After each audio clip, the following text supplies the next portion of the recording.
pertama kita.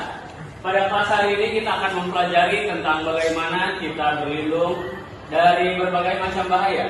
Untuk selanjutnya kita akan membawakan materi. Kita ada beberapa orang dari duta bencana, yaitu Adlia yang akan memaparkan materi bagaimana sih kita menyelamatkan diri dari bencana.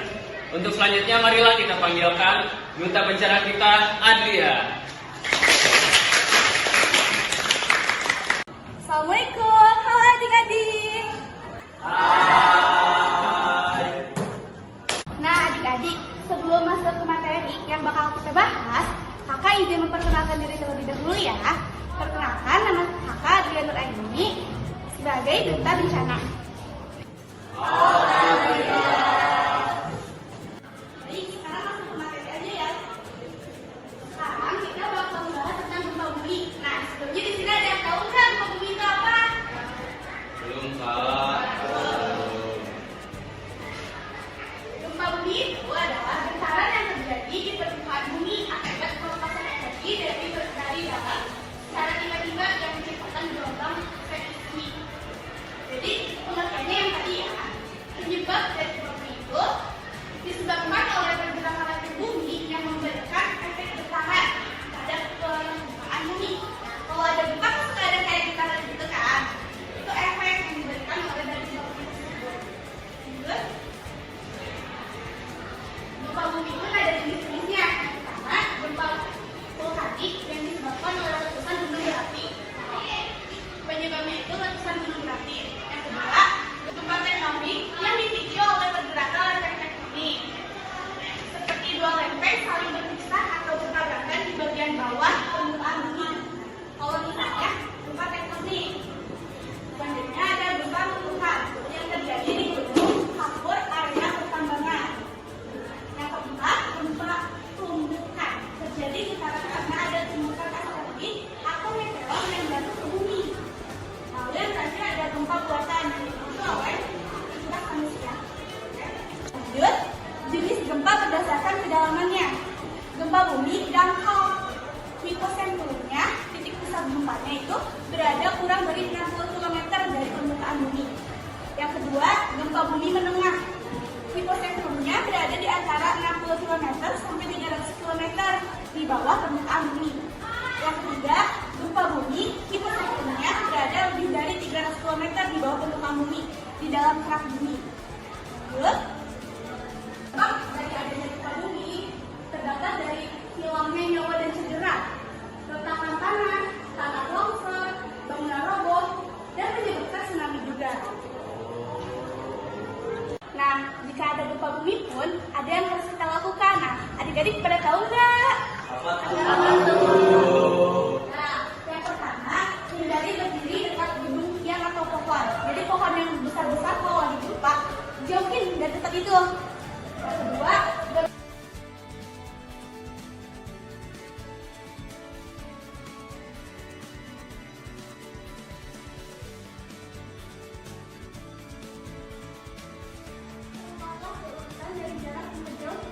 jadi yang tadinya di kolom meja, kalau misalnya udah agak getarannya sedikit mengurangi, langsung keluar tapi berurutan.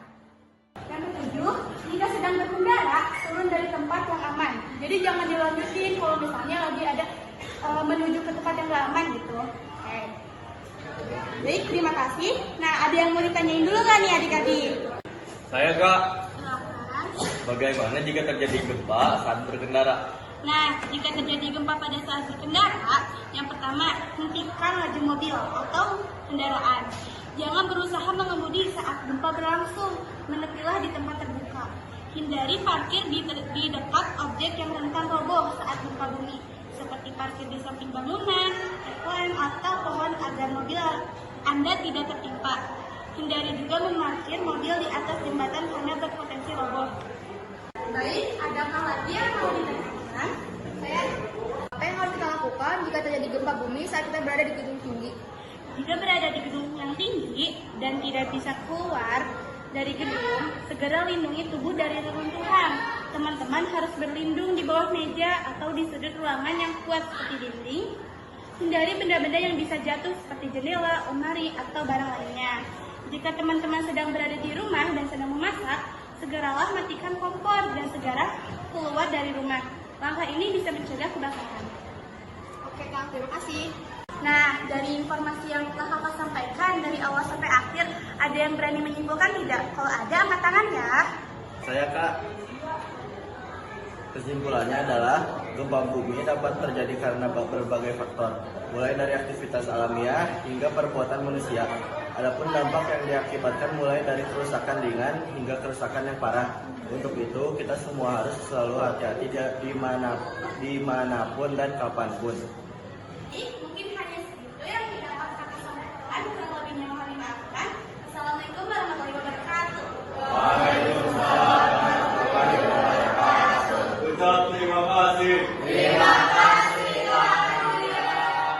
Selamat, dadah.